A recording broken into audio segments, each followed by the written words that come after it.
You are now tuned in to Let's Talk About Healing. And for the version of me that got me here did its job. But this version of me has to evolve again in order to get to the next level. We're so focused on the negative outcome. Change the narrative that's going on in your head instead of looking at what can go wrong. Obsess over what can go right. That part. Now here's your host, Yvonne Pierre. Hello and welcome to Let's Talk About Healing. I'm your host, Yvonne Pierre, and I am joined by my guest co-host, April F Draine. Today we're talking about life in transition. Ooh, this is going to be a good conversation because we're always in transition. Hello, April. Hey, Yvonne. Hey, everybody. So before we get into it, I'm really curious to hear your views on life in transition. What does that mean to you? Just the term alone, how does that resonate with you? It's an old song that we used to sing in church. It said, life is filled with swift transitions. And we sing that song so much. And I would just help direct it with the youth choir and didn't know. But as you get older, you understand. But I will say that transition is just, you're not where you were, but you're not where you're trying to go. It's that in-between state. It's the dash. Yes. That can bring up so many different emotions, thoughts, and feelings. Because, again, you're not where you were, but you know you're on your way somewhere else, but you haven't gotten there either. So it's that in-between time. Yeah. Is what I see transition. Yeah. We're constantly in transition. And transition is change. Change is inevitable. Yeah. And transition brings about change. And it's the one constant thing that's going to always happen. And we're always looking for comfort and to be comfortable. Talk about it. But life is about evolving. So that's what life in transition means to me. It's the inevitable. Yeah. It's something that we have to embrace. Yeah, that part. In life, because every time you turn around, something is changing. And it's something we have no control over. But we're constantly fighting for things to stay the same. I was just about to say that. So it's like, why is it that we as people always want things to stay the same? It's like, as long as we are living and breathing and moving and interacting with other people, there will be some type of change or evolution happening. But we just want to keep things comfortable. We don't want things to change. We want things to stay the same. Yeah. And we want to grow at the same time. I want better, but I want things to stay the same. Well, it's going to be one or the other. Some things the same is more probably more painful than the change. Because you're going against the inevitable. Yeah. You're fighting against trying to stay the same when life is trying to change you, evolve you, and you're, because some people think it's a compliment to say, oh, girl, you the same, or you see relationships. Yeah. People like, oh, I'm leaving this person because they're not the same. This is not the woman I married. Of course they changed. Yeah. But they're not going to be the same. Y'all start dating in 8th grade. Of course. I hope you change. Of course, at 40, she different. Like, yes. Yes, she changed. Even in people's minds. Like, if I go back home, people remember who I was as a teenager. Oh, let's go get messed up. Let's go drink. Let's go. And I'm not that person no more. Yeah. I'm still that person, but I don't move the same. Yeah. I don't do the same things that I used to do back then. So, but some people in their minds, I'm still that child that they knew back when. Yeah. Instead of embracing and trying to get to know the new me. And I'm hoping they have changed too. Yeah. But people expectations, I heard somebody talking about relationships and how when you change, a lot of people fall away from you because your changes may make them uncomfortable. But to me, it's still not leaving room for the person you love to evolve. Yeah. Why wouldn't you want them to change? Why would you want them to, the person you knew back in high school or middle school was very, very broken, very wounded, very lost, and didn't have any ambitions for life because I was afraid that I wouldn't even survive past high school. So to want me to stay there is an insult. I'm offended if you want me to stay wounded. If you want me to stay hurt and bitter and mad and negative and see the world as against me, to still want me to be like that is offensive. And it moves me away from you. Because you can't see past my past. You can't see me for who I am now. You want me to stay like that. You want me to stay toxic. That's a problem. And I think for anyone to feel that way about someone you proclaim that you love, you got to check yourself to see why is it safer for you to be around someone who's toxic versus someone who has evolved? That's a you problem. That's not a they problem. And I don't think people really consider that. They're too busy like, oh, they changed. Oh, they this, they that. No, you need to figure out and look in the mirror and figure out why you haven't, and figure out why you are fighting so hard to stay toxic. You come in hot already. Okay. Oh, wow. Okay. Now, I had some things on my chest. Okay. I'm just saying. I hear you though. Yeah, we have to allow ourselves and allow the people that we love to be better and not be offended by their growth. So speaking of growth, as we mentioned, there's so many life transitions, whether it's personal growth, career shifts, relationships evolving, or external circumstances such as things like COVID or anything environmental that change. But the thing is, change is constant. Yeah. How do you believe we can prepare for or embrace life in transition? It's taken me a whole lot of years to finally start to see each change or transition is to teach you something. And if we can just learn what is the lesson? What is it that I'm supposed to be learning? And I believe many of us had to ask that question during COVID. Like life looked different. All of us were going through transition. We weren't able to gather the way we used to. We don't know what this thing is, this virus is. How do we keep ourselves covered? How do we keep ourselves safe? It was so many questions of what it is. And you can either fight it or you can try to figure out what is it that we're supposed to be learning from this. And I had already started to find myself in that vein.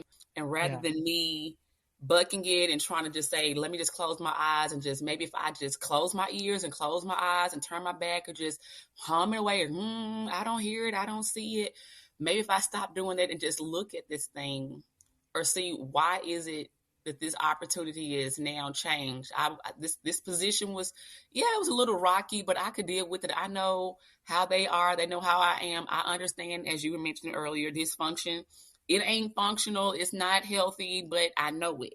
But then when something comes to actually go against it, like, why is it dysfunctional? Why are you comfortable with this dysfunction? And are you wanting to stay here? Is this where you want to stay? But in the next 5-10 years, is this where you want to look up and say, yeah, I'm still here? And if you can say no, then okay, you're getting ready to go through a transition.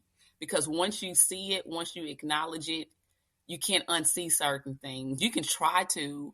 So I guess to answer to learn to embrace it, meaning it's something that if you want to grow and change, I mean, if I'm a 42-year-old woman, but I keep saying, but I don't know why I can't wear my clothes that I was wearing when I was in second grade. Why? But wait, you was a whole 60 pounds in second grade and, whatever the weight was. Why is it you stay there? That season served its purpose. You learn what you need to learn in second grade, but now that you moved on to fourth grade and sixth grade and high school and college, all of them are building blocks to get you to the next. And as long as you're in this body, I've learned I like to be a student of life rather than just saying that I graduated from college and I got my job and bam, I ain't got nothing else to learn. I've learned it all. If I learned it all, I am of no use to anybody because this world is constantly changing. I have children who are living in this world. I have it's so many things that are going on. You have to be able to keep up to a certain degree. Not that you're trying to keep up with the Joneses, but keep up as far as the learning. I need to expand my thought process. I need to expand the way I view things versus, grandmama taught me that, and that served the purpose for what grandmama was growing up. And there are some foundational principles that are good in that. And that was in the 70s. We're in the whole 2020s. And there's a whole lot of things that have changed. Life has changed. Processes have changed. I have to evolve. You mentioned that word several times. So to embrace it, meaning stop bucking and questioning and I don't want it to change. No, there's something here for me to learn. And you can become of a better use to somebody else when you learn to embrace it. Because somebody may be looking at you to figure out how do you deal with change? Because I've been stuck here for forever and I want to change, but I don't know how. Because there are some people who want to change, but don't know how. That's another something. So if you're willing to embrace it, if you're willing to sit in being uncomfortable in an uncomfortable conversation, in an uncomfortable moment, to be able to get some clarity, I say, okay, let's go on and deal with the uncomfortable moment for a minute. There's so much more on the other side of it that you'll be better for it. And even the people who you're connected to, maybe they're looking at how you handle it because they just don't know how. They don't even know where to start. But if you can sit in it for a minute, if you can feel it, we don't like to feel things. We don't like to feel uncomfortable. Let me eat it away. Let me stuff it away. Let me run away. Let me close my eyes. If you can feel all the uncomfortableness for that moment, have that tough conversation, and figure out now, now that we've addressed this, now what? What does that look like for us now? I don't know. Well, let's figure it out together. You learn to see people in a new light. You get to depend on people and you get to see yourself and you get to look at God like, God, I have no idea what this yes means or what this conversation is going to bring, but it's obviously necessary for it to happen. Because we can't keep going around this same little circle and just acting like we don't see what we see. Now that we've addressed it, we can't go back and act like we don't know now. So now we're in a new season. So learning whatever the lesson is in that season, embracing it, feeling all the hard feelings, and still knowing that you can survive it. That's another thing. You can survive it. Yeah. It may feel tough, but you can survive it if you hold on to the core things. So that's kind of a long-winded roundabout something, but learning to just learn what the lesson is and from that particular hard season, I guess is what I'm trying to say. The key thing is that you were saying to feel what's happening in that moment in order to evolve and grow. And I think society has a really, really bad habit of avoiding feeling because it may be tough or hard.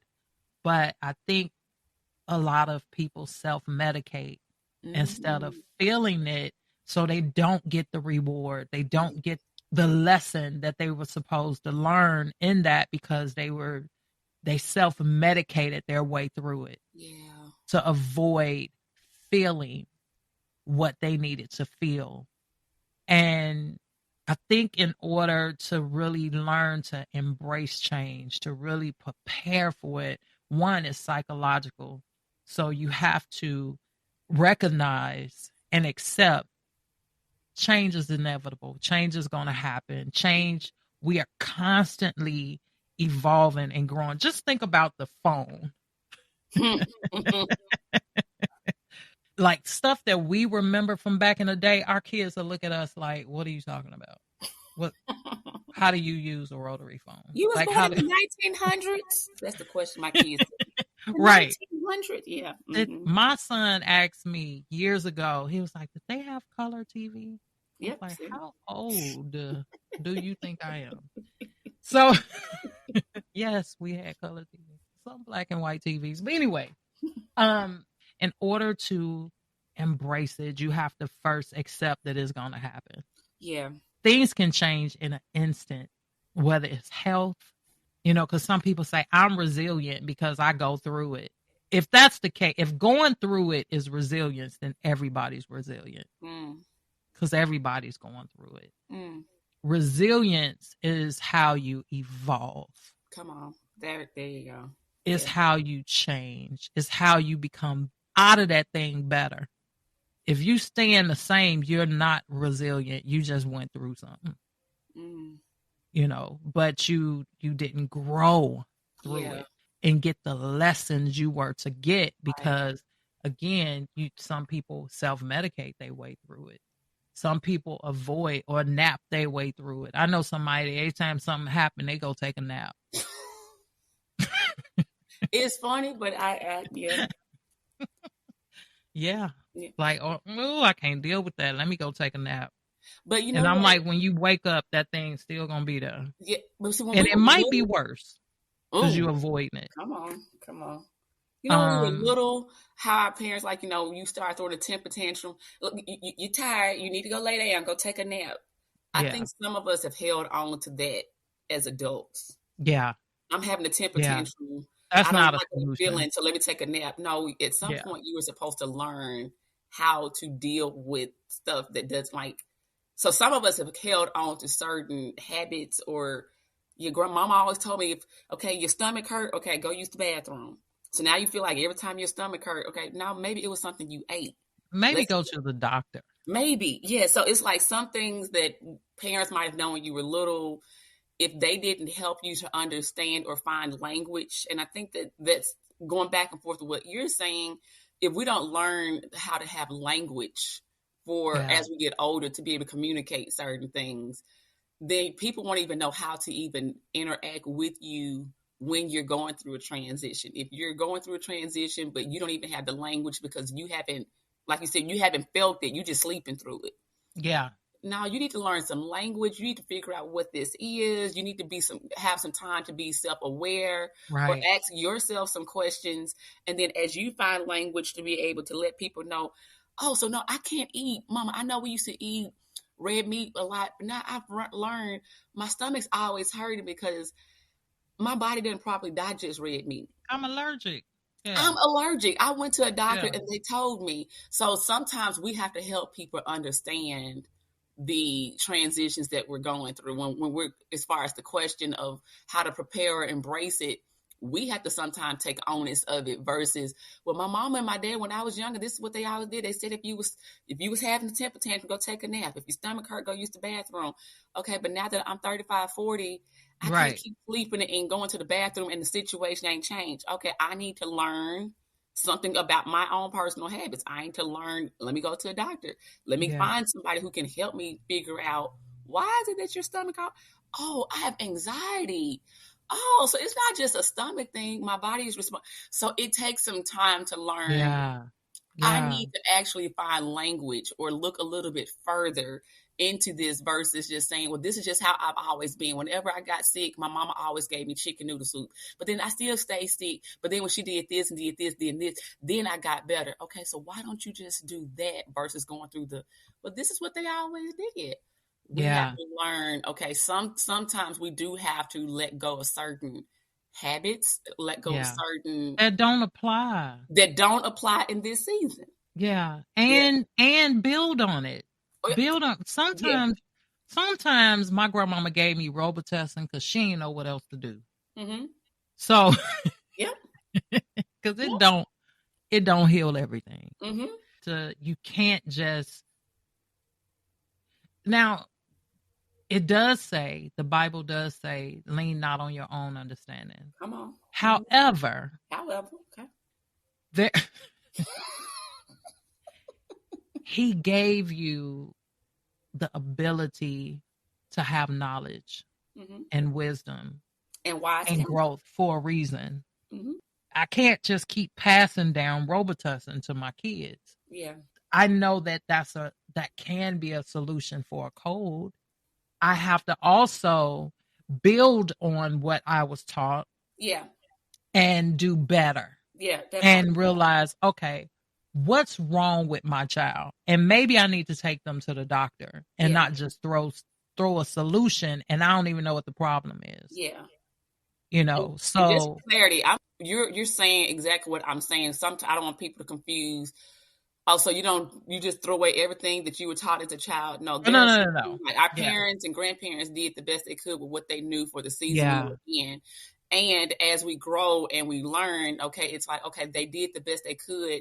And now that I've grown, I've had to take onus of, okay, now that I'm a grown up, that worked for that season. Some parts of that may still work in this season, but okay, I have to also dig a little bit deeper as well for me and for my children or whatever. So it's not to throw away the whole, like how they say, don't throw the baby away with the bathwater. Right. I don't know where that phrase came from. But anywho, it's not throwing the whole system away of what we were raised on.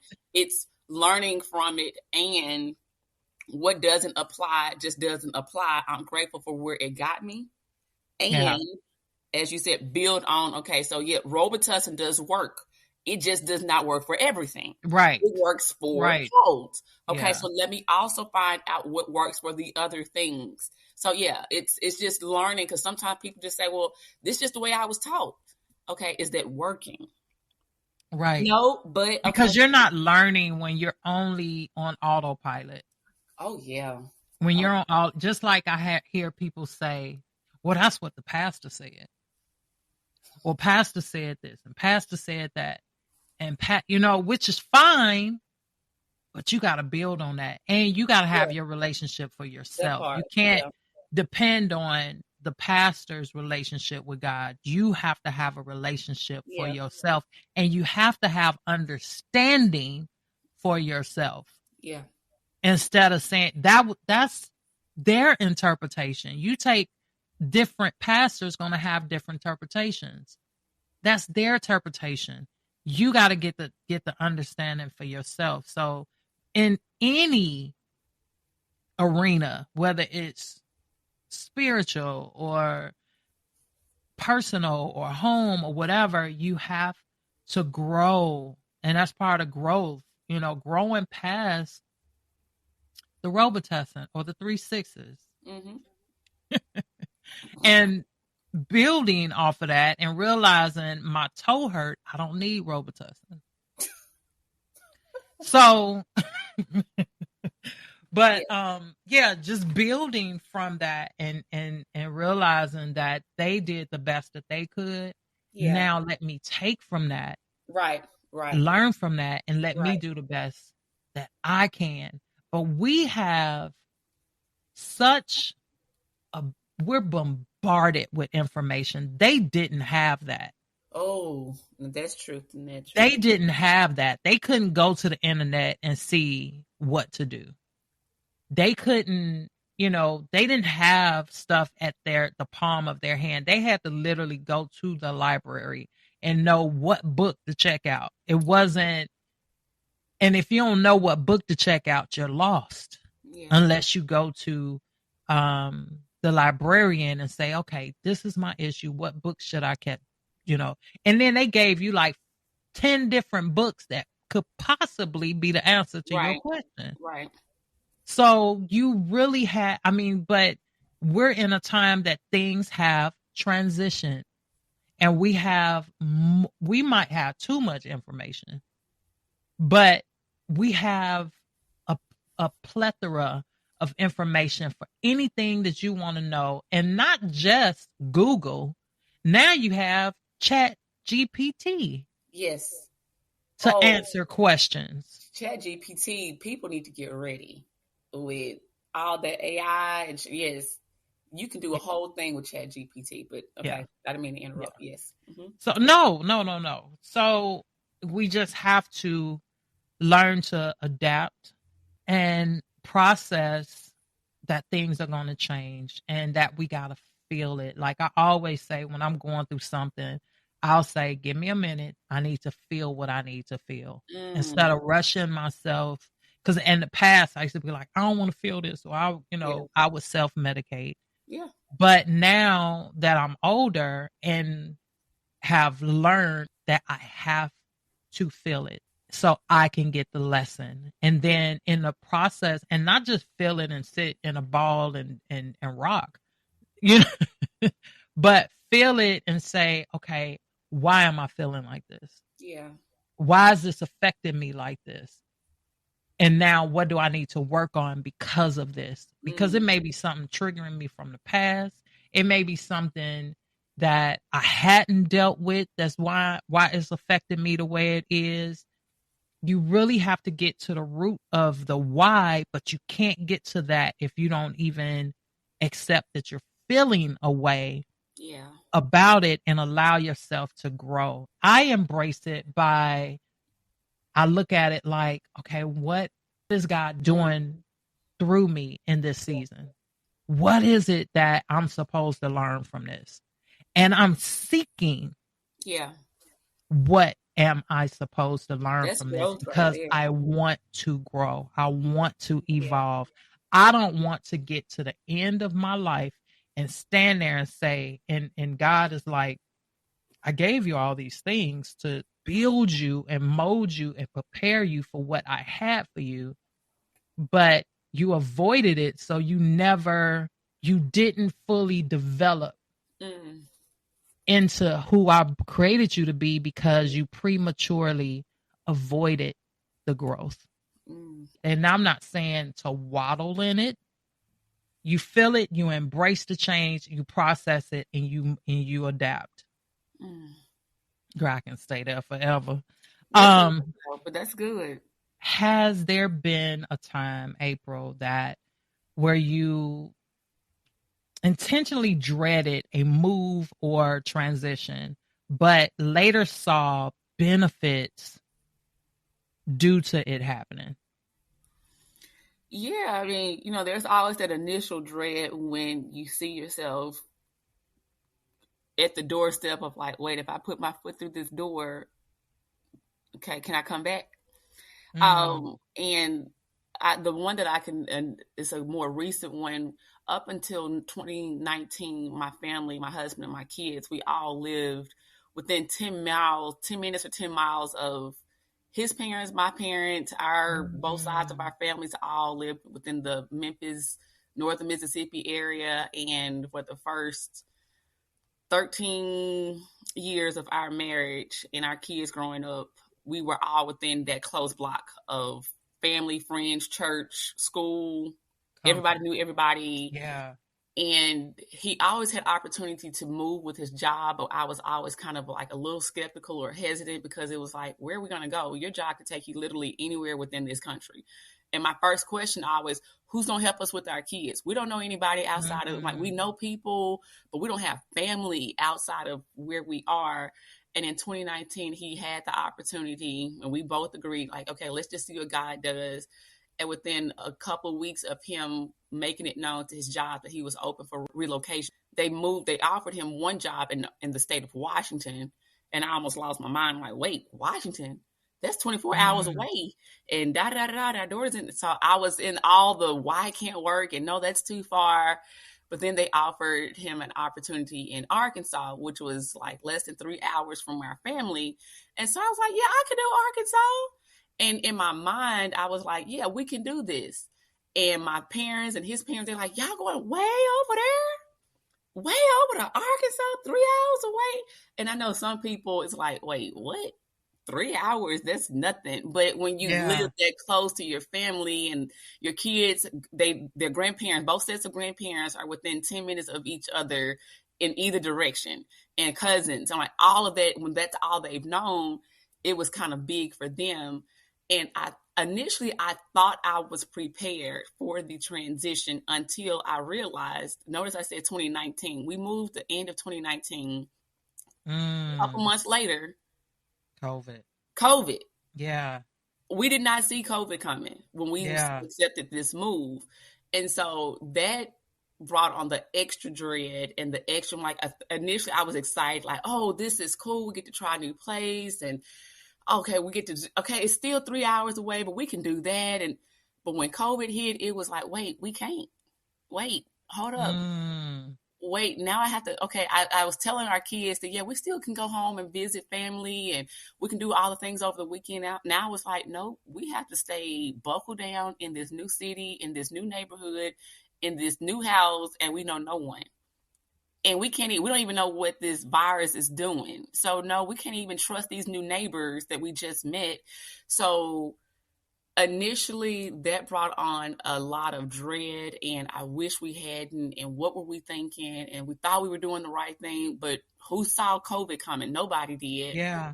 But it was during those 2 years that we were in Arkansas from end of 2019 to the beginning of 2022 that God really started to grow me up as a woman. As a woman, because again, I was always close to my family and my parents and cousins and certain groups and everything, and my kids as well. But it was that time away from my family where I literally could not go home. I could not go because you don't know who's going to contract what. We can't, they're saying you can't even cross state lines. So it was literally like, okay, I have to really tap into a side of me that I didn't think I would have to tap into, because I always had a crutch. I don't want to say crutch in a bad way, but it's when you feel like you have that circle, I don't have to be strong in that area, or I don't have to work because I can talk to them. I can just go knock on their door, or in the middle of the night, hey, we're just going to go over to grandmama's house, or hey, we're just going to go up to the church. We could do none of that. Yeah. I mean, and my situation isn't any different than anybody. Like, all of us went through something different with COVID. But for me, that transition that I thought I was prepared for, and then I was like, okay, yeah, I am, and then I'm not. It was on the back end when we left from there in 22 to where we are now, outside of Cincinnati. His job has moved us again, that I've embraced the moves. I was not necessarily excited with the first move, but I thought, I'm like, okay, I can do it. Then COVID, and then my kids, they had this kind of thought process that came with moves. So when they heard we were moving to the outside Cincinnati area in northern Kentucky, it was like all the stigma that was still associated to the first move. Oh, so who are we going to know there? Now we're going to be 8 hours away from family. We don't know. And it was like, but this time it's going to be different, because I've learned some things about me as a woman. You all have actually learned some things about yourselves as kids. You all were able to find friends. You all were able to make new connections and get involved in new things, being the new kids in the area. Yeah, it took some time in the middle of COVID in a new city, but you built resilience. And that's the word we used earlier. Yeah. You all went through it, but you all were so much better for it. So let's keep building on that with this next move. Now that we're here, my son's in high school, my youngest is in middle school, and my oldest is getting ready to graduate from college. But it's like we can all look and say, okay, how do you think that time in Arkansas, those 2 years at the beginning of COVID, how do you feel like we as a family have grown and you as an individual have grown? And so some of it probably would not have taught us the lessons that we have now learned. There are certain unique lessons that we have learned individually, and even about ourselves as a family, about how we can still operate and show up for each other in the midst of shutting down, being away from everybody else.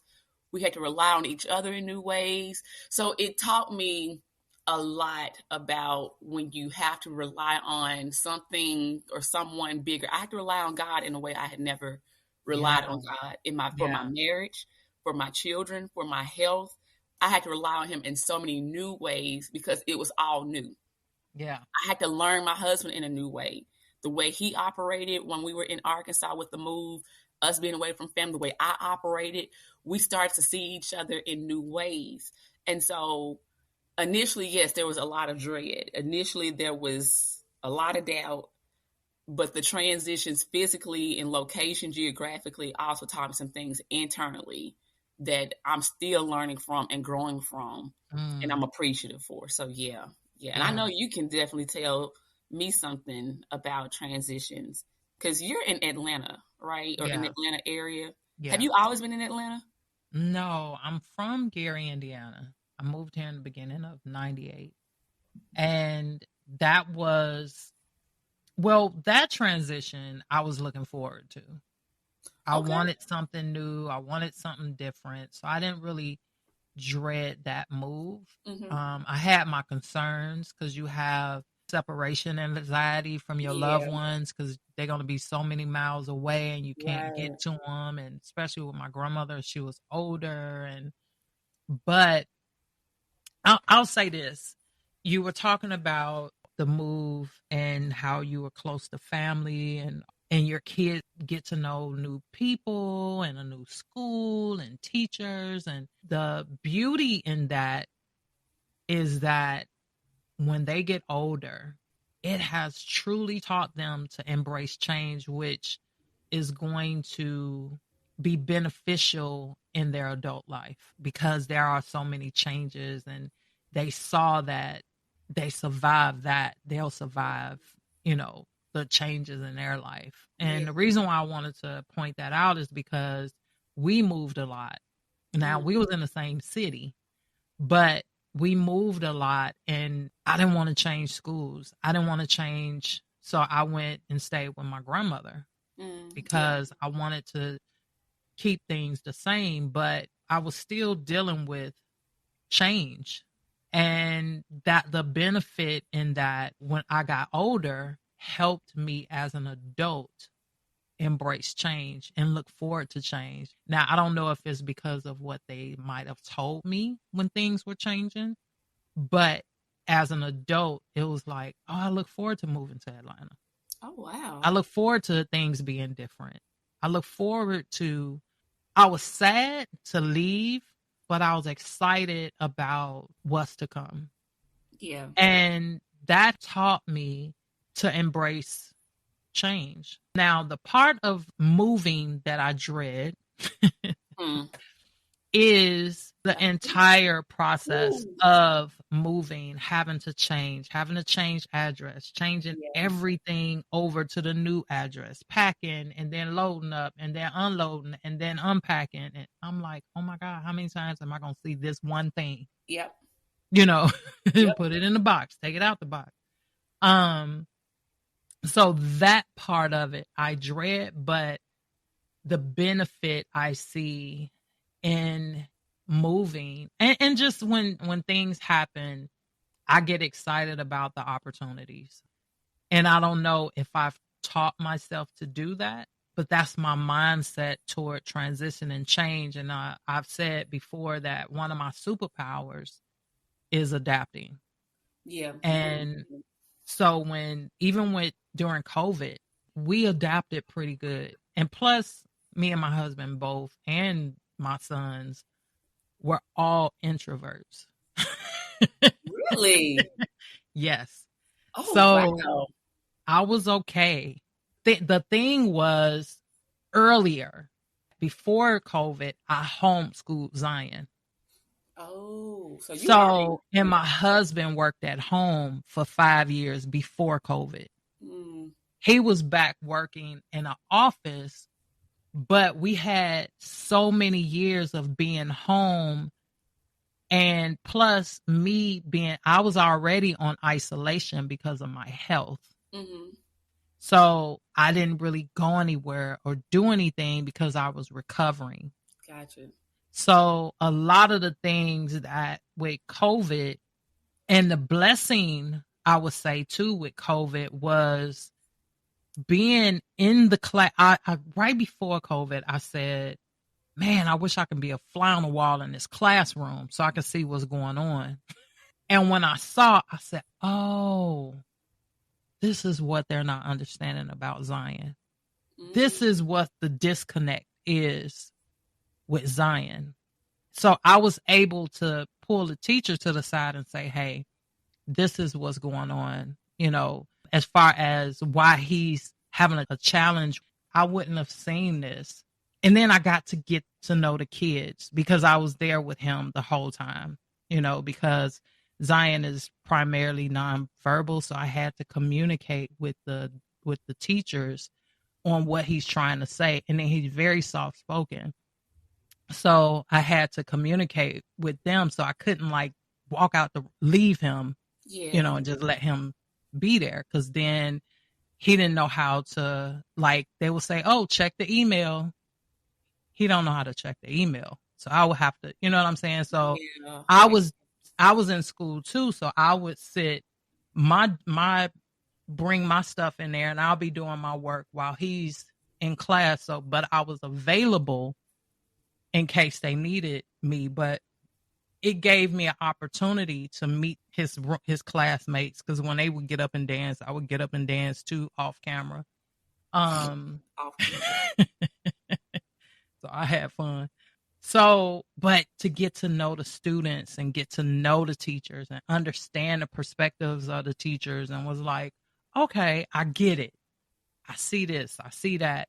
So, but I would say also I was receptive to me wanting to understand and get to know. And so I saw, sometimes you see things based on where you are mentally. Like they say, are you listening to understand or are you listening to respond? Because sometimes you can't hear people or see what's really going on because you're just looking for an opportunity to validate how you feel. Even in that case, as far as education, that transition during COVID really was some benefits in it for me and for Zion. And we got closer during that because we would meditate and pray together. I have this thing about prayer. I tell you all the time, I admire when people can pray. It don't come easy for everybody. Anyway, I can go down a rabbit hole with that. But anyway, so I wanted to learn how to get comfortable with praying around them because I was uncomfortable praying in public. That made me more comfortable praying around them. That made me more comfortable praying in public. You said that made me more comfortable in praying. That what was that?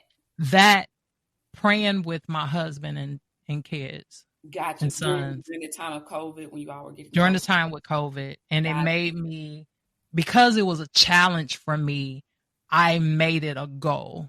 Because I knew I was afraid of, because I feel judged. I feel, you know what I mean? So because it was such a challenge, and I have a habit of, since I was a teenager, things that I'm challenged with, I put it on my to-do list of things I have to overcome. Oh, wow. So because it was so challenging, I said, this is something I have to conquer. That was just something I had to get by because it was deeper than that for me. So, yeah, to answer the question, but the benefit is I had to learn how to embrace it and learn how to embrace the changes, even during COVID and school and all that stuff, just learning to embrace those changes and realize that sometimes the lesson is so much bigger than the challenge. The fact that you were able to just put your perspective on, you used the time of COVID being with your family. You all had already had the experience of being at home, whether it was your husband working from home, you being at home to recover with your health, homeschooling Zion. You all had already had that experience. Yeah. The fact that you all had that ability to just go right back into that same type of setting during COVID and also build on that environment that you all already had established so that you could be able to conquer something that you personally wanted to overcome with the praying publicly. That says a lot. And for you to even say anything that I felt was something that was a challenge, I put it on my to-do list. There's not too many people who even address it. It's just that's just what I am. That's just how I am. And that'll leave it as that. But the fact that you used that time, that particular season, to work on an area to build your confidence to speak more openly or pray more openly publicly when you're called on again, that speaks volumes. Because again, some people can see a season and not see the lesson, or they can see the difficulty in it. And yes, COVID was a rough time. We lost a lot of people. Yeah. We all had to adapt in ways that we were not prepared for. It wasn't like we all took a vote and said, yes, we all vote for COVID. Yes, we all vote. Right. None of us did that. We just all were thrown into it. And not everyone adapted or saw lessons or grew from it. Some people are still, unfortunately, on the other side where they're still like, I don't know. I'm still trying to figure out what that was, because my life looks nothing like what it looked like before COVID. The people who were once. So I applaud those who can try to find a lesson or a way to grow. And I'm prayerful for those who are still trying to figure out life in transition, because we can both be honest and say life doesn't always, not everyone can bounce back from certain transitions. Some transitions, it takes you. Some people, it's once that happen, they'll tell you, my life has just not been the same and I just don't know what to do with myself. And that's a real thing as well. So I guess I just wanted to just make sure I pause to just to say my heart goes out to those who have gone through transitions or are going through transitions. And right now, all you can see is my life just doesn't look like what it used to. I don't know how to create anything new. What I had, I thought those people or those building that job or that income or that support system, I thought they would be there in the next season. I'm in this next season, but they're not there. I don't know how to do life without them or that particular whatever we had. So that's a real thing too. That for anyone who's listening, our hearts are with you as well. And my prayer is that as long as you're still here on this side of heaven, that there will, as long as you have breath in your body, that there is still an opportunity for you to see that there is hope.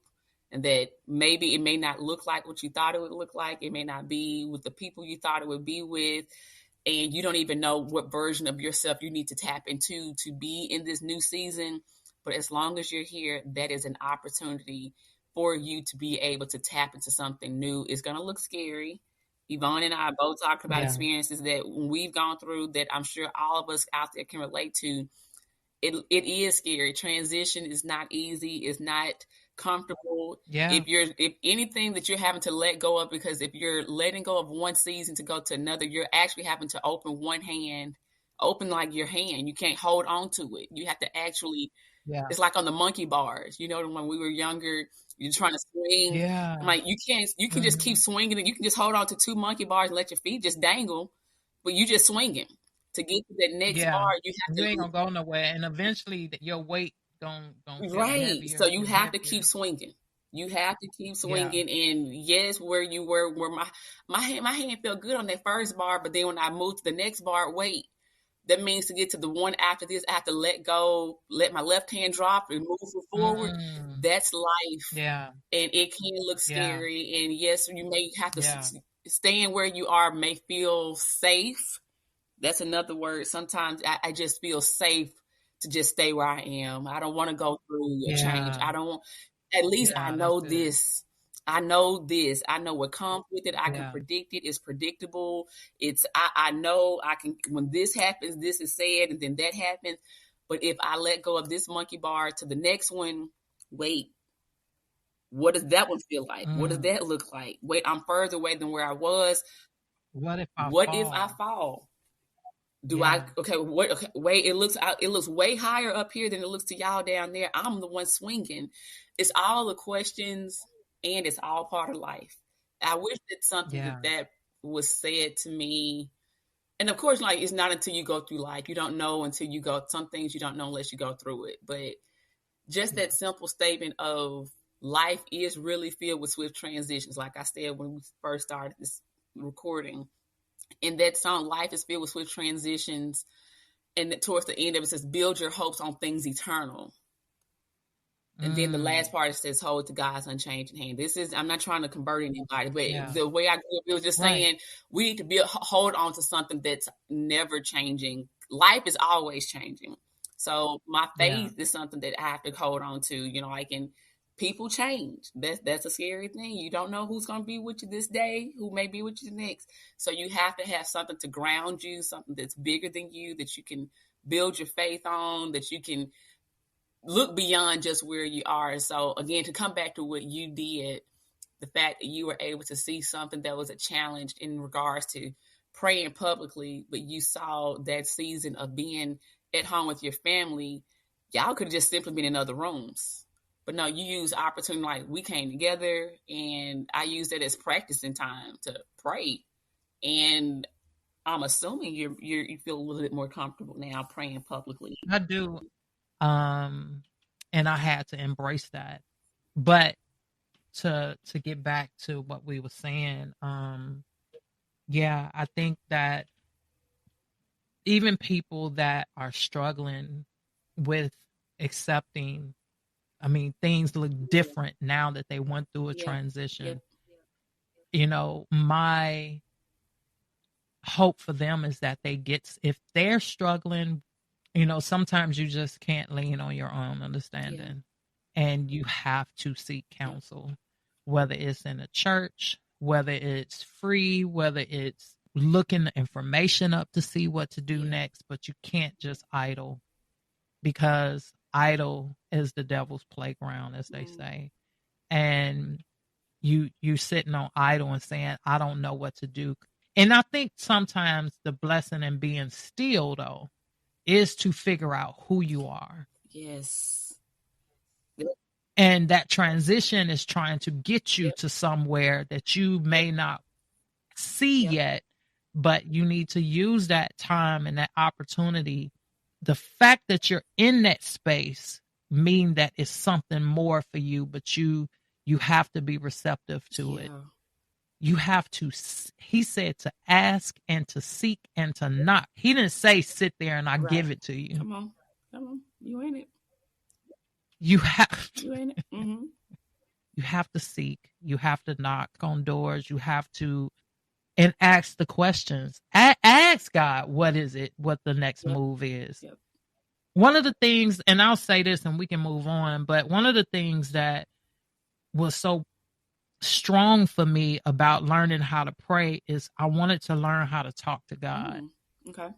I had this really, really, really strong desire to get to know him and have a relationship with him.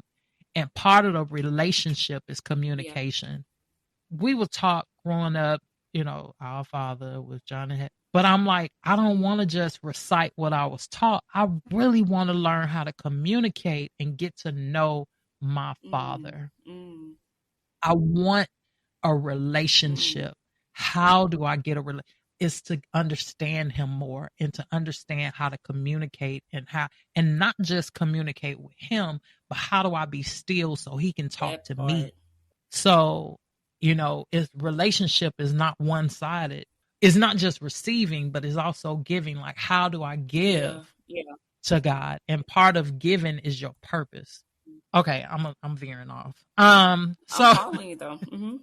How have your priorities or views on life shifted due to a specific transition?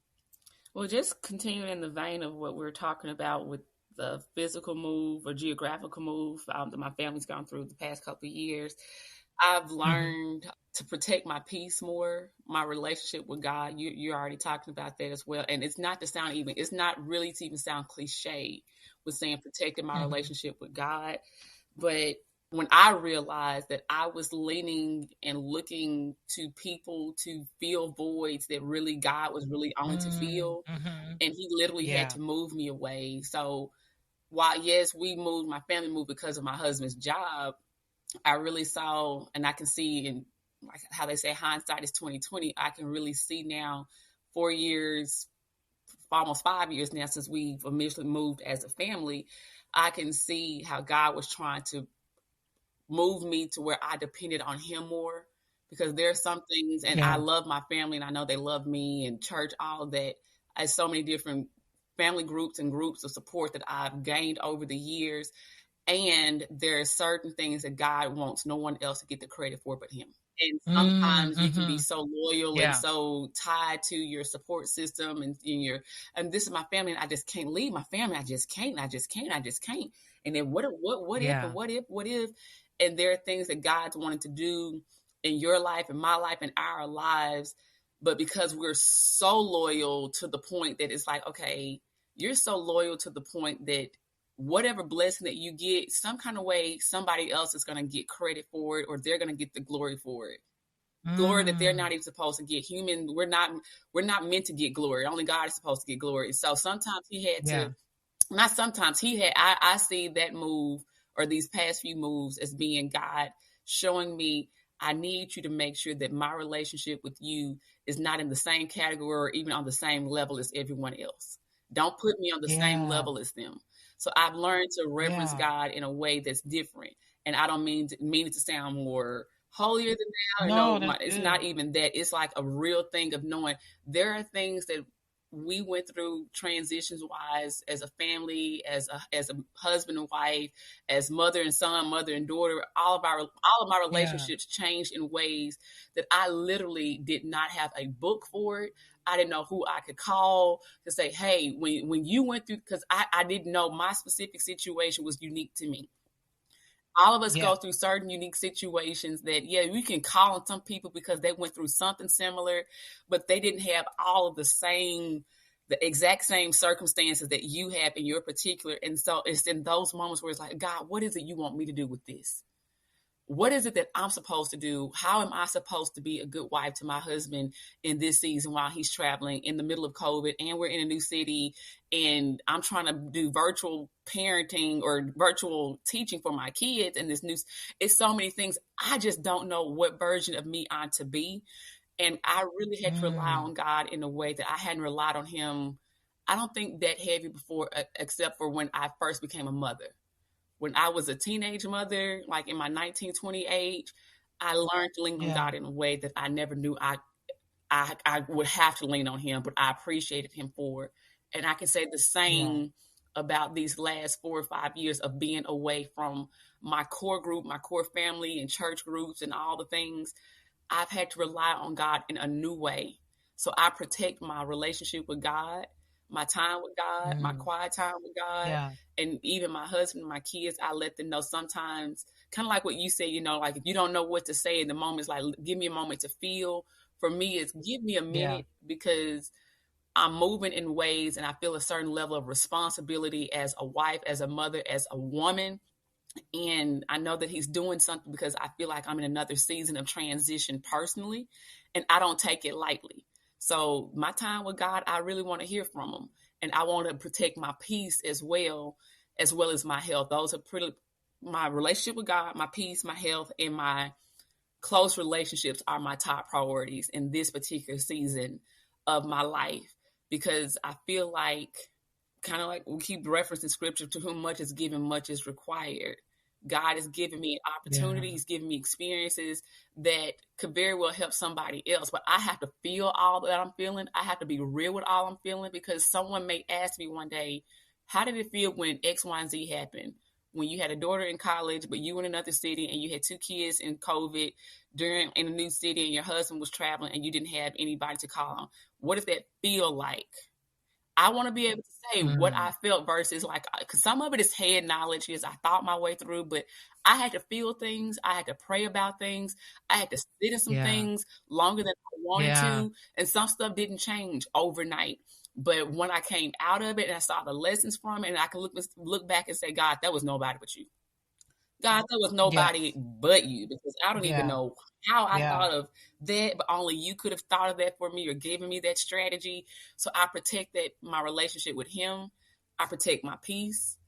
I love a lot of my family and friends the way I said I always have, but I've also learned I can't take on certain pressures or I don't want them to think because I moved, because I feel like, no, God has shown me in certain seasons, you might have been driving, like, figuratively speaking, a little smaller Corvette because it was enough room for you and one other person. Over time, your little vehicle done moved up to a minivan because you have extra people in your vehicle. He has shown me, and it's just like anybody. If you look at an 18-wheeler, you can't move an 18-wheeler like you do a Corvette. You got to be intentional with your stops. You have to know where you stopping beforehand. And even on the back of the truck, it has a sign that says makes wide turns. Some of your turns, you have to, when you make turns as an 18-wheeler versus a Corvette or a smaller car, you can't move the same. You have to think ahead of game. You have to be able to talk to the dispatcher about what roads are coming up ahead that I can and cannot go through because I'm carrying something bigger. So in this season of transition, I realize each thing we've been talking about, each thing has been building. And as it's being built, I can't apologize for what God brought me through. I can't apologize. I can't even say I knew all that he was going to take me through. But now that I'm seeing it, I'm protecting it and I'm valuing it. And I'm learning the lessons and I'm recognizing what I'm carrying and who's attached to me. And because I feel the weight of responsibility, I'm not going to just go through life haphazardly and just go through it. No, there's a lesson in this. I'm attached to some certain people in this age and stage that I didn't recognize would be along this particular journey with me. I carry that as a serious responsibility. So the liabilities are higher. When you have more liabilities, you have to have more insurance. So I have to have assurance, as one of the old deacons at my husband's old church would say, there's insurance and then there's assurance. I need assurance in this season, in this age and stage, that my relationship with God is good, that my health is good, because I need my body, my mind, spirit, all of me to be well enough in this season, in this stage, for what's going ahead, because I want to live to be a good 90, 100-some years old in my right mind, doing good, health-wise, all the things. So protecting my health, protecting my peace, protecting my relationship with God, and the relationships that he's bringing. Those are all the things that I'm protecting and valuing in this season of transitions that I found myself in right now. So, yeah, that's good. Every major change that happened in my life has changed my views, whether it's the transition of having children in college, moving from one state to another with only the people that I'm coming with, just different transitions, that health transitions. The main thing, my view has not just changed about life, but my views changed about God in a good way, and the views of myself have changed in a good way. And I want to share when I had frozen shoulders. It usually is one shoulder, but both of my shoulders were frozen. For 2 whole years, I could not use my arms. Oh, wow. I had 30% mobility. And this is during recovering from a heart attack. Wow. So I heard somebody say that this frozen shoulders is related to premenopause. The doctor was saying that it could be connected to, because I have spinal stenosis, the MRI, they saw that it looked like I had whiplash. Oh, wow. But I just couldn't move. Like, I couldn't scratch my back. I couldn't lift my arms up. It's almost like my arms were tied down. I had limited use. Wow. So I had to adjust to my husband helping me get dressed. If my arms were to move beyond its limitations, it was excruciating. Felt like somebody was ripping my arm off. Wow. When I went to the doctor and he said, well, you're going to need therapy. And he said, or I can go in and tear the muscle.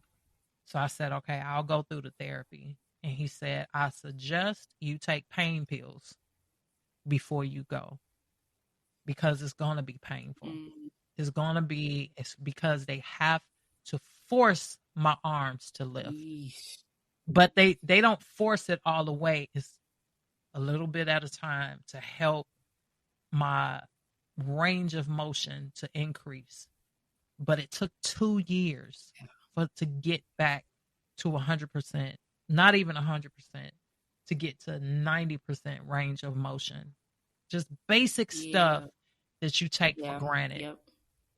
And the lesson for me was, in order to heal, you have to go through the pain.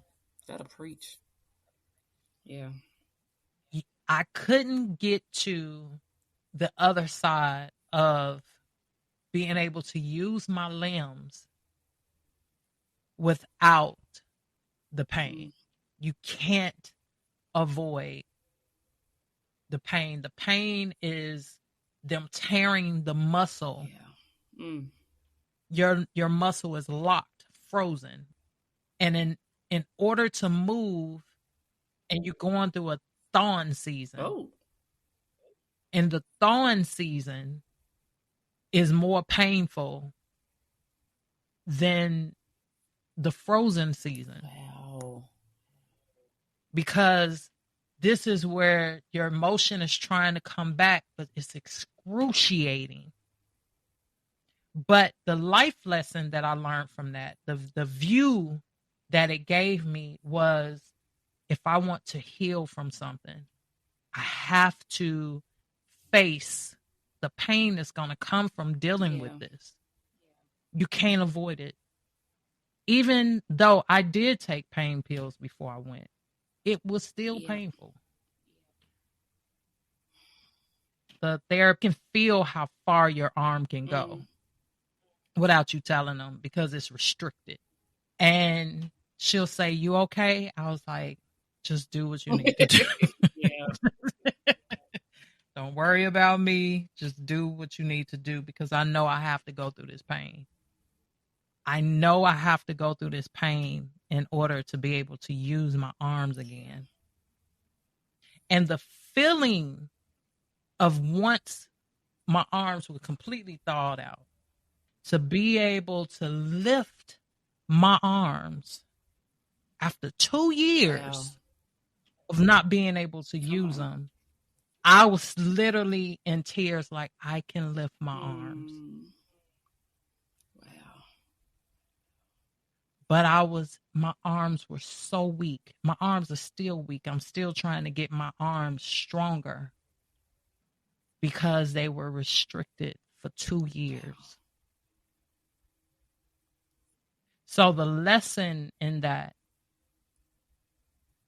is to go through the pain, to go on through it. Because the blessing is on the other side of dealing with that. And to not take something as simple as the use of our limbs for granted. We take so much for granted. And that was another lesson we learned during COVID too. We take so much for granted. But the blessing that I saw in COVID is how people band together, and the things that the nation, the world saw that had been happening for hundreds of years. They were awakened. All the things that was happening to the Black community as if it was brand new news. People had been so busy in their lives that they didn't take the time to see what was really happening in the world. And when it was in their faces and they couldn't avoid it, it was an awakening. Like, oh my God. Even to see the support of Africa during that season of awakening had me emotional. So to see the support and to see them have signs and campaigning and supporting the George Floyd movement, and you just don't know how God is going to use your life or your death. Yep, that part. I think it would have been different if COVID wasn't happening, but we had the attention of not just the United States, but the attention of the world. To look at things that we have been saying and praying about and dealing with for centuries. It needed to happen. The world needed to be still because the world was so busy in their own with their own stuff that people didn't see what was really happening in the world. People didn't really, their faith wasn't really tested. People got to know God that didn't know him before COVID. Who is this God that y'all talking about? Regardless of their religion, people were introduced to faith that they weren't paying attention to in the past. So there's things that we have absolutely no control over in our lives, in transition of our lives, that we have to take notice and grow from it and learn from it and be better because of it, even if it brings confusion. It makes you pay attention, and even in the pain, the frustration, having to feel what you're going through and the willingness to grow through it. Okay, we can move forward because I'm gonna keep going. What do you envision your life looking like after this season? After this season, because we already said the season of transition you're presently. Because I was about to say after this one's going to be another one, but right. And after this season, I'm hoping to have more clarity and to be walking more. I have an idea of what my purpose is in this season of my life. And I'm just prayerful and hopeful that I'll be more bold in walking in it. And once I've come through this particular season of transition, and not just me walking more boldly and confidently in it, but my kids as well, because again, they're going through their own transition with school and just being teenagers in a new area, and not a new culture, but just newness in general. But after this particular season, because I don't know if my husband's job will move him again and if that will require another geographical move. But after this particular one, my prayer is that I'm more purposed and I'm more bold, that wherever I am, whether it's here in northern Kentucky, Cincinnati area, or it's wherever God takes us to next, that I'm more confident and I'm more bold in it, and that I know that God is with me. I've learned it, but now I feel it. I know that he is with me. And that's the biggest thing. I mean, to just keep it high level is just knowing that I'm walking in my purpose and I'm doing it confidently, boldly. And if my kids aren't fully doing it themselves, that they can see that if mama can do it, okay, that gives me hope.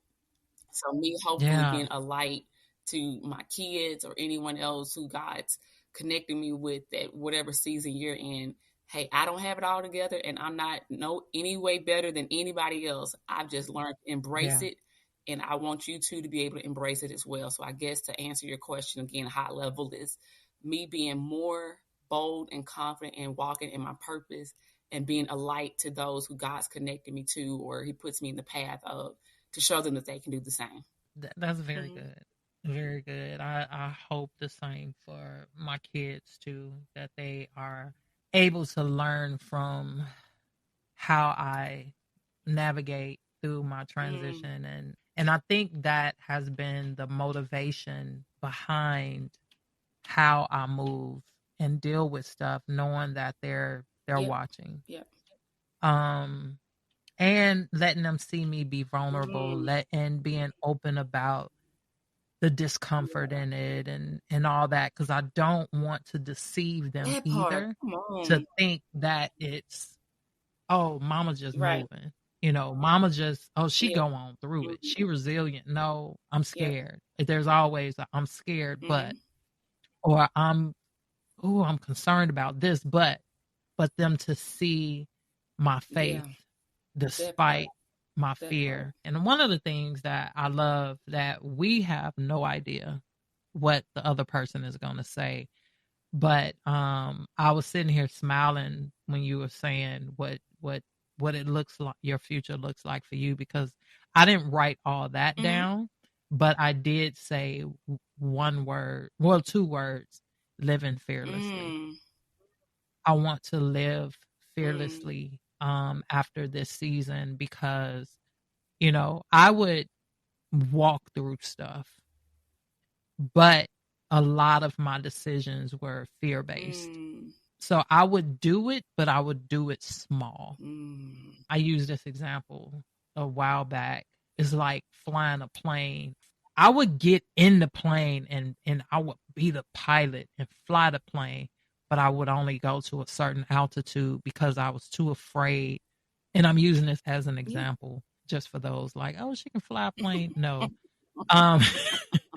Maybe not yet, but who knows? But always trying to control the fall. But I don't want to be too high up where I can't control, because if you fall at this level, the impact won't be as bad.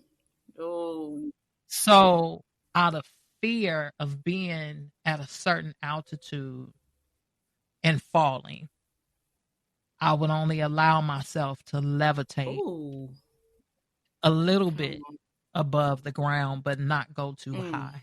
People are like, oh, but you're doing this and you've accomplished this. Yeah, on a very small scale. Because I know that the vision was bigger, but I tried to control how, if I fail at this or if I fall, the impact won't be too bad. So my vision past this transition, this of many transitions in my life, is for me to be fearless and for me to be okay with allowing God to take me as high as he needs me to go. Come on, ma'am. And trusting that if I fall, that I'll be okay. Because his hand is right there. If you trust in him to take you as high as he wants to take you. And you know that it's not you. He's taking me. That's the part. That's what the confidence is. Yeah. Oh, that's good. That's good. Yeah. So what I envision is just being fearless and not being fearless. Let me change that. Not being fearless, but doing it anyway. And not allowing myself to stay at a level that I'm not even comfortable at. I can't even say I'm more comfortable on that level because I know that I'm not where I need to be. But I want to get to a place. No, I will get to a place. I am at the place where I'm comfortable with God lifting me where he need me to be, instead of being at a place where I can control it. Because I realized in my many transitions that there's a lot of things we just have no control over. And to try to control everything, it's an illusion to think that we have some things we can control. But a lot of our transitions, if you think back on every major transition, you didn't have control over it. And I think that's where the self-inflicted pain comes from, is being resistant to the flow of where God is trying to take you. Your resistance is what's causing the pain, not where he's trying to take you. There's pain in it. Yeah. Come on. But you're making it worse by trying to stay comfortable. Instead of being resilient, you're being resistant. Come on. To where God is trying to take you. To get back to the question. So what I envision it looking like is feeling the fear and doing it anyway, and stop playing so small. So we're about to wrap up. My last question is, think of all your transitions in life. What were your greatest lessons learned? The greatest lesson is knowing that God is with me. I know that sounds simple, but when you've been raised to trust God as a child, you do it out of everyone else is doing it. That's what my grandmama, my mama does. But when you learn it for yourself and you trust that if he's with me and he's leading me and he's guiding me and he's saying you can do it, all you need to do is just put your big toe out there because I'm with you. If I have him and I can trust that, as we just said earlier, if he's leading me to it, even if I feel like or I seem like I'm falling, if I trust him, his hand is going to be there to catch me. Because he's not going to take me somewhere and have me not represent his name well. If he called me to it to represent him, he's going to make sure that I have what I need so that he's represented well. So as long as I walk in step with him, as long as I keep trusting and protecting my relationship with him, and I know without a doubt that he's with me, even if it looks crazy to everybody else, if they don't see it, if they don't understand it, if they don't think it's the right time, but he's saying now, move, go, do, be. If he's saying it, if I can just keep trusting him, even when it looks scary and it feels scary, he is right there at the bottom of those monkey bars. God, I'm scared to move my hand from this bar to the next. And if he's saying, you got it, and even if you slip, I got you. That's my best confidence right now in this season, is knowing that he's with me. That's the best lesson I've learned. If I have his vote, if I have his ear, if I have his guidance, him is my GPS. If I keep surrendering to him to guide me and protect me while I surrender my way. Come on, GPS. God protect, surrender. Come on here, somebody. Listen. But yeah, listen. Yeah. So I'm sorry. But that's to keep it high level and simple. If he's in it and he's telling me to do it, there's nothing I can't do without him with me. And that's the best confidence that I can have. And my prayers that just I can keep growing in it. Just keep growing in it. He's with you, April. He's with you, April. He's called you to it. He's with you. He's called you to it. He's with you. If I can keep reminding myself of that with my eyes closed and keep taking that step while I say it, I don't know what I'll see with my eyes open up, because I'm just like, if you say I can do it, God, okay, here we go. Yeah. If you say I can do it, here we go. So yeah, that's my biggest lesson that I've learned after all of this time, through all the transitions. He's been leading me the whole time. If I just got out of my own way, if I stopped listening to the negativity or the taking more of the fear that other people see, I don't think now's the time. And he's like, yep, it's the time. And I'm like, but they said, well, who do you trust, me or them? But they don't see what you told me. They may not ever see it, but it won't be until you do it. He wasn't talking to them. Exactly. So that's the other thing, is learning that he will sometimes share with me or share with any of us certain things that other people may not see. And we want them to see it so bad. We want to bring them along and, okay, God, well, let me make sure that they're ready. Because when they're ready, then, it'll be, okay, they slowing you down. There's somebody else who's waiting for your yes in this season right now. And if you delay your yes because of somebody who doesn't see it, you're also blocking somebody else's blessing ahead. So what is it you're going to do? So that's the part I'm learning all of that my yes is important and my trust to God is just as important.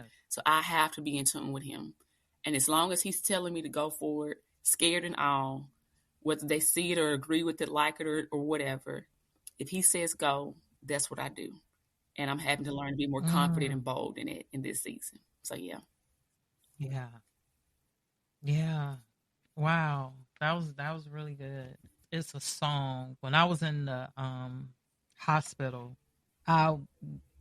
after about a week of being in the hospital, because at first this is when I had my heart attack. I didn't want to listen to music or anything. I wasn't depressed or nothing like that, but I just really wanted to talk to God, and not just talk to him, but I wanted to hear from him and I just wanted to be still in that moment.